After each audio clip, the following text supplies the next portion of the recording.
Baik anak-anak, pada pertemuan kali ini Bapak akan menjelaskan materi yang sudah Bapak berikan terkait dengan jurnal obligasi. Nih, terkait dengan jurnal obligasi yang ada pada materi yang telah Bapak berikan.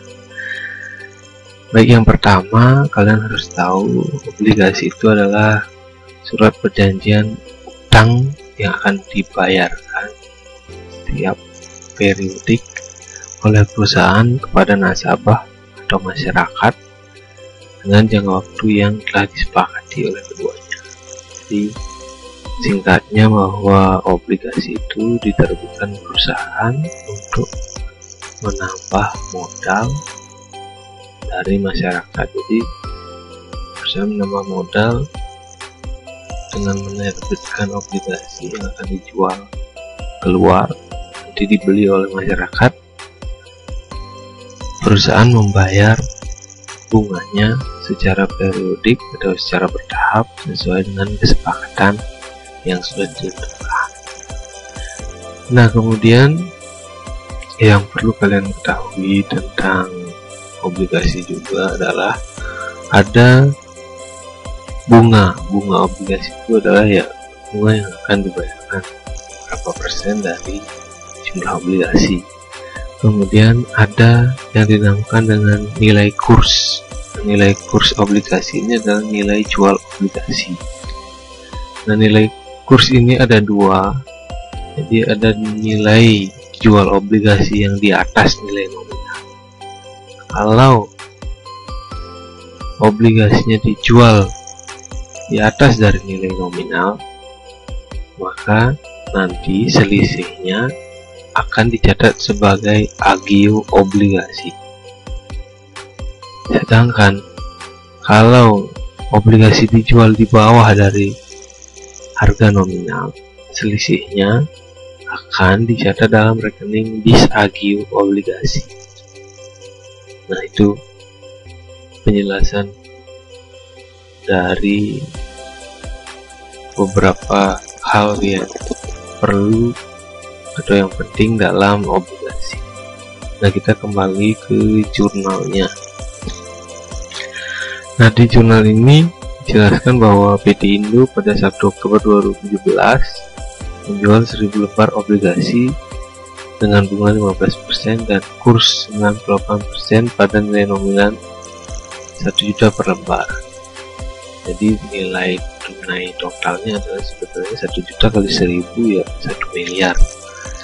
Nah, kemudian nilai jualnya 98%, berarti dia di bawah dari nilai nominal.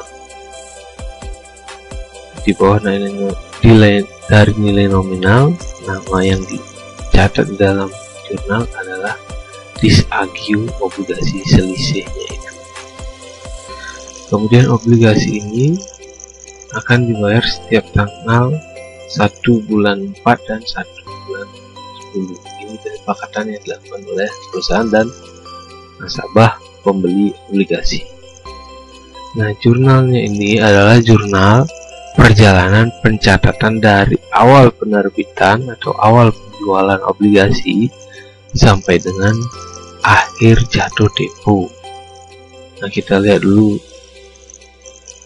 Kan dijual tahun 2017, kemudian jatuh temponya pada tahun 2021, maka akan ada transaksi selama 5 tahun tersebut.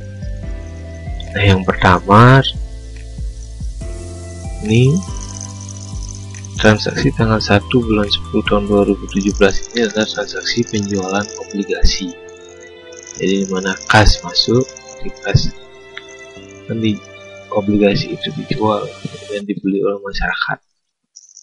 Nah, harganya 98% dari nilai nominal, berarti yang didapatkan oleh perusahaan itu tidak 1 miliar, hanya 980 juta, dan sisanya selisihnya dicatat sebagai akun disagio obligasi di sebelah debit, yang dikredit ya utang obligasi. Kan jadinya perusahaan punya utang kepada nasabah yang membeli obligasi. perusahaan yang mendapat uang dari nasabah tersebut. Kalau misalnya nilai nominal lebih dari penjualan lebih dari nilai nominal, maka nanti akan dicatat dalam akun agio obligasi, tidak di sebelah debit tapi di sebelah kredit. Kita lanjutkan saja. Dimana dapat 980 juta, ya ini 98% dikali 1 miliar. 1 juta 3.000 kan miliar. Harga jualnya 98% dari 1 miliar 980 juta. Kemudian catatan jurnal ini 31 bulan 12 2017 adalah catatan bunganya. Nah, memang bunga tersebut kan dibayarkan setiap tanggal 1 bulan 4 dan 1 bulan 10. Namun karena perusahaan setiap tahunnya tutup buku di bulan Desember, jadi dibuat dulu perhitungan berapa sih sudah bayar bunga, sudah harus bayar bunga dari pertama dia menjual sampai tutup buku. Jadi kan bulan 10 dia menjual, tutup buku bulan 12, berarti ada 3 bulan perhitungan bunga yang sudah jalan. Perhitungan bunganya bagaimana? Ini 1 miliar bunganya kan 15%, 1 miliar dikali 15%. Kemudian dari bulan Oktober ke bulan Desember ke 3 bulan. Oktober karena dia tanggal 1 ya, Oktober dihitung, Oktober, November, dan Desember ya akhir sampai akhir tahun ya hitung juga Desember. Jadi perhitungan bunganya itu adalah 3/12. Jadi mendapatlah 37.500 bunga yang sudah jalan dari bulan Oktober sampai dengan bulan Desember. Kemudian, nah di samping perhitungan bunga, nah di akhir tahun selain dihitung beban bunga, dihitung juga amortisasinya. Nah amortisasi ini sama artinya dengan pengurangan nilai atau di aktiva tetap istilahnya pejutan. Nah dari mana nominal mana yang dihitung amortisasinya? Nominal yang dihitung amortisasinya adalah nominal selisihnya, selisih dari penjualan dan harga nominal. Nah, di sini harga nominalnya kan sebenarnya 1 miliar, cuman dijual 98%, jadi ada selisih sebesar 20 juta. Nah, yang diamortisasikan adalah selisih ini. Jadi dicatat di perusahaan sebagai disagio obligasi karena nilai jualnya lebih kecil daripada nilai nominal.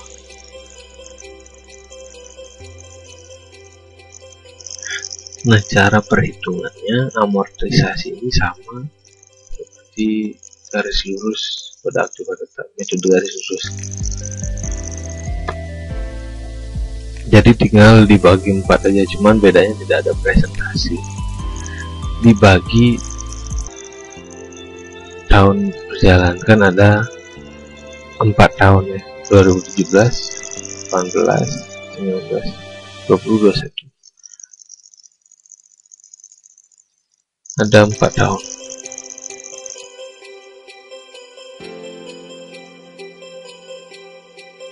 Karena 2017 kan udah bulan 10 dan jatuh temponya 2021 bulan 10, jadi dari jangka waktunya itu 4 tahun. Sebenarnya amortisasi tiap tahun itu adalah sebenarnya 5 juta, cuman untuk yang awal kan baru bulan Oktober sampai dengan Desember, jadi dihitung tidak full, hanya 3 bulan terakhir saja karena perusahaan melakukan tutup buku. Jadi caranya mencari amortisasinya adalah 3/12 dikali 5 juta, dapatlah hasilnya 1.250.000. Jadi amortisasi untuk tahun 2017 adalah 1.250.000. Kalau normal, dalam artian nanti kalau di tahun 2018 perhitungan amortisasi dari BIS-AG obligasinya normal, ya jurnalnya beban bunga 5 juta, BIS-AG obligasi 5 juta, itu pada tahun 2018 karena kan sudah dihitung dari awal tahun. Baik, kita lanjutkan di Januari 2018. Nah, ini perusahaan kalau mereka membuat jurnal pembalik, maka jurnalnya akan seperti ini: utang bunga di debit, beban bunga di kredit. Nah, kalau di pencatatan di awal terakhir kan di penutupan pembukuannya beban bunga debit, utang bunga di kredit. Nah, kalau perusahaan membuat jurnal pembalik, maka jurnal pembaliknya akan seperti ini: utang bunga, beban bunga. Nah, selanjutnya tanggal 1 bulan 4 ini adalah pembayaran bunga yang dilakukan oleh perusahaan kepada pemegang obligasi. Nah, bunganya itu adalah setahun dibayarkan 2 kali, 6 bulan sekali, 6 bulan sekali. Maka dari itu perhitungannya adalah tetap yang dibayarkan oleh perusahaan adalah 1 miliar, bukan 980 juta yang dijadikan dasar tetap.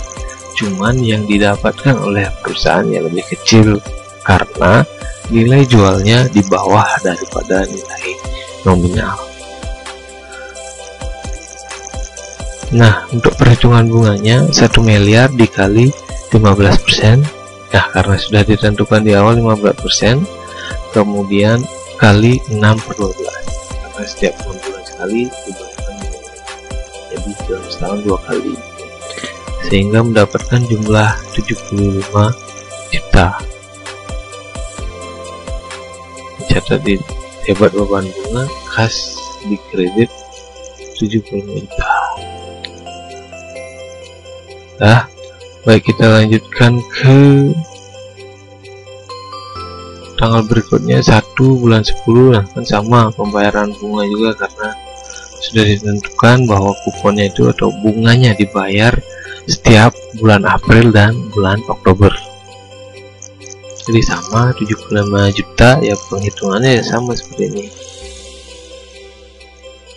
Nah, kemudian kembali lagi tahun 2018 perusahaan melakukan tutup buku.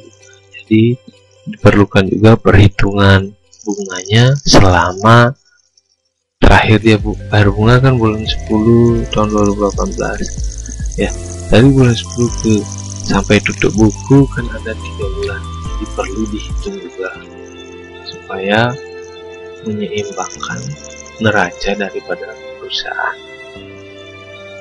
Kalau tidak dicatat, nanti perusahaan tidak akan mengetahui perkembangan keuangannya, berapa bunga tersisa dan sebagainya. Nah, kemudian pencatatannya sama dengan perhitungan bunga 3 bulan pada tahun 2017, mendapat 37.500.000 juga.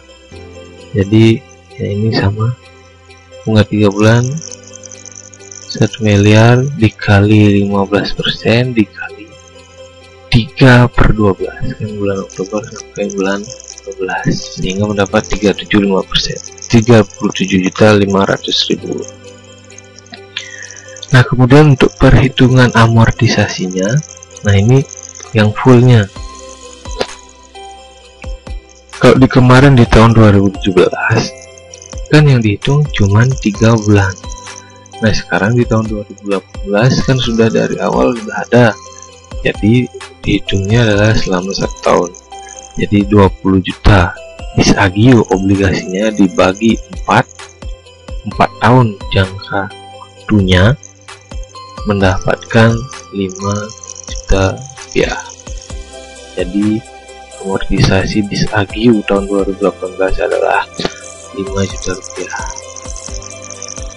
Nah, sama kemudian lanjutkan di 2019, kalau perusahaan membuat jurnal pembalik, maka di jurnal dicatat sebagai utang bunga dan beban bunga sebesar 37.500.000. Nah, ini sama 1 bulan 4 kembali perusahaan bayar bunga sesuai kesepakatan. 1 bulan 10 lagi bayar bunga 75 juta. Perhitungannya sama dengan tahun sebelumnya. Dan ini sama juga, beban bunga perlu dihitung.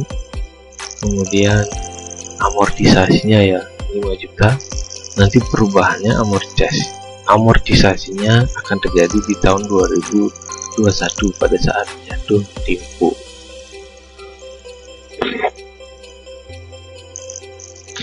Baik, begitu juga di tahun 2020. Jadi dibuat jurnal pembaliknya terlebih dahulu, kemudian di 1 bulan April akan dicatat pembayaran bunganya. Di 1 bulan 10 juga dicatat sama pembayaran bunganya. Kemudian perhitungkan tanggal 31 bulan 12 2020 diperhitungkan amortisasinya juga sama, dihitung juga bunganya sebenarnya yang 37.500, dan di 2021 dibuatkan jurnal pembalik. Kemudian 1 bulan April beban bunga dicatat dulu ya. Dan terakhir di tanggal 1 bulan 10 tahun 2021 jadi dilakukan pencatatan pelunasan. Jadi utang obligasinya dicatat di sebelah debit karena sudah lunas. Terus beban bunga yang terakhir juga 25 juta. Kemudian kas yang dikredit yang dikeluarkan sebesar 1.075 juta. Jadi pelunasan obligasinya beserta bunga sehingga kas yang dikeluarkan oleh perusahaan adalah 1.075 juta. Dan terakhir di 31/12/2020 pada saat itu dihitung amortisasi terakhirnya.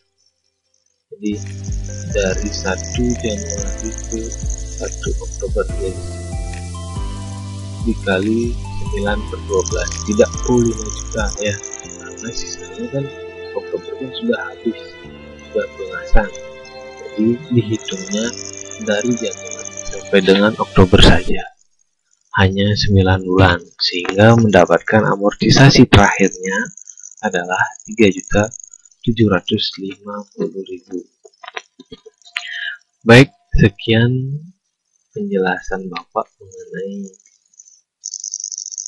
perjalanan pencatatan jurnal obligasi yang ada di materi yang sudah Bapak share, supaya kalian tidak bingung dalam hal menentukan apa sih cara menghitung dan dimana sih dapat sekian. Nah, karena kita belum bisa tatap muka, jadi Bapak jelaskan melalui video ini. Nah, silahkan dipelajari kembali, diputar ulang supaya kalian mengerti. Terkait nanti Bapak akan berikan tugas latihannya tentang obligasi ini. Terima kasih.